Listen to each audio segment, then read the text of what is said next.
Horatio Nelson's strategic brilliance led Britain's triumph over France in the Battle of Trafalgar, which resulted in France stopping its plans to invade Britain. Lord Nelson's command in the Battle of Trafalgar helped the British oust the French from naval supremacy. To win the battle, Nelson had to exercise a very careful and strategically sound placement of his fleet. As the heat of battle commenced, these tactics eventually stunned the French offensive and impeded the progress of Napoleon's attempted invasion of Britain. As one might imagine, the relations between France and England were not always great. This bumbling state of affairs soon erupted into, to say the least, a heated rivalry and mutual dislike that remained well into the reigns of Napoleon and Nelson. To be more precise, this intense hatred is thought to have stemmed from the Battle of Hastings in 1066 AD, all the way to current times. To add more emphasis to the situation that brewed between the two nations, we called upon the expertise of Dr. Gary Cates, a professor of European history at Pomona College. Professor Cates believes that, quote, for the entire 18th century, these two great European countries were rivals, especially over the profitable Atlantic trade routes. Although there were great differences between a Bourbon monarch like Louis XIV and a revolutionary soldier like Napoleon, the British saw only their similarities as aggressive dictators bent on upsetting the international balance of power, end quote. Nelson was born on September 29, 1758 in Burnham Thorpe, Norfolk. Many may know him as Horatio, but his real name was actually Horace. Interestingly enough, Nelson was the sixth of 11 children. In 1768, at the age of 10, Nelson began attending King Edward's Grammar School with his brother William. 3 years later, in 1771, Nelson left and went with his father to travel to his Uncle William Suckling's home in Kentucky Town, London. Later that year, he was sent to Sheerness, Kent, and joined the HMS Racingbull. The HMS Racingbull was a 64-gun, third-rate ship of the line of the Royal Navy, which was named after the ship that was captured from the French in 1758. Racingbull was the first ship in which Nelson served. The crew of the HMS Racingbull was no longer needed, and they were paid off as Britain's dispute with Spain over the Falkland Islands did not lead to war. It was during this time on the ship that he obtained a lot of knowledge about how the ships operated. This aided his rise to command and his ability to win wars.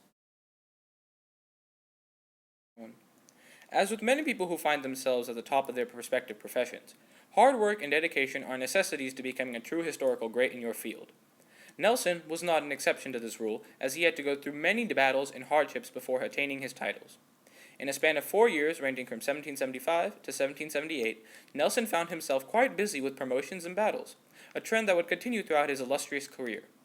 On February 19, 1775, Nelson experienced his first true taste of battle as he fended off an attack on his ship by the then Prince of India, Hyder Ali.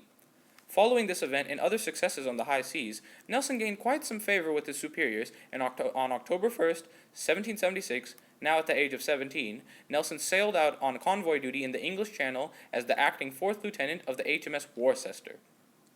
2 years later, on December 8, 1778, Nelson found himself on the receiving end of yet another promotion, this time as commander of the HMS Badger.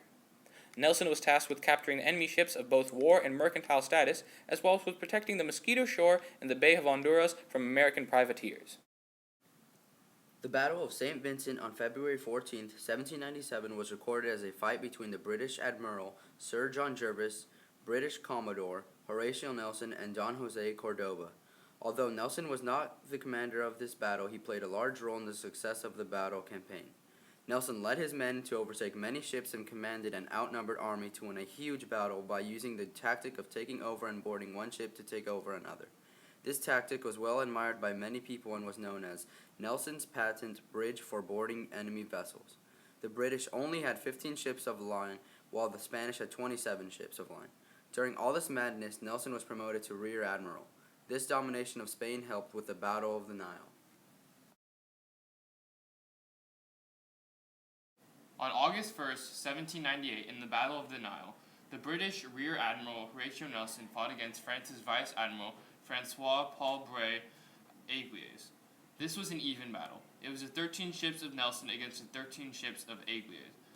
The reason for this battle was because Napoleon Bonaparte wanted to invade Egypt to stop Britain from creating a canal to help their trade. The Royal Navy chose to go with their best officer, Horatio Nelson. Nelson carefully maneuvered his fleet to out-strategize the French fleet.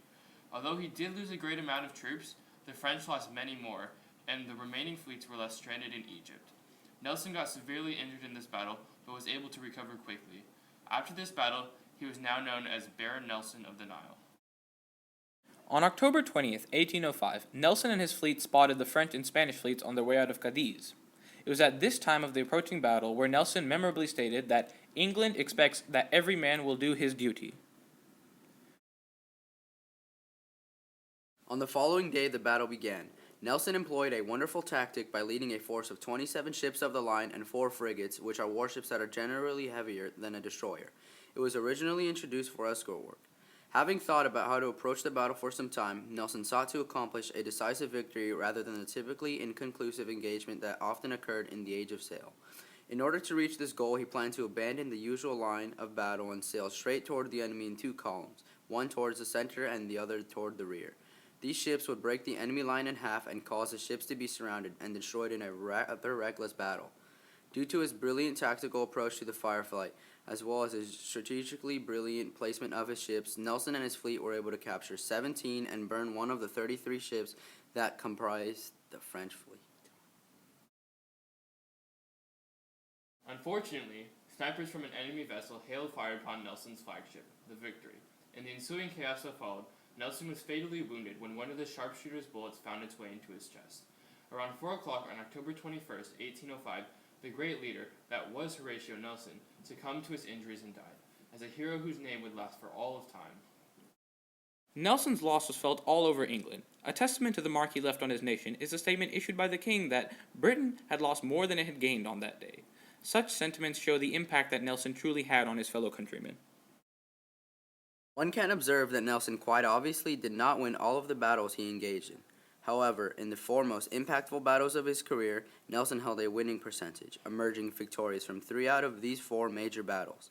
Unfortunately, in 2 of these campaigns, Nelson sustained major injuries, one of which was the mortal wound he received during the Battle of Trafalgar.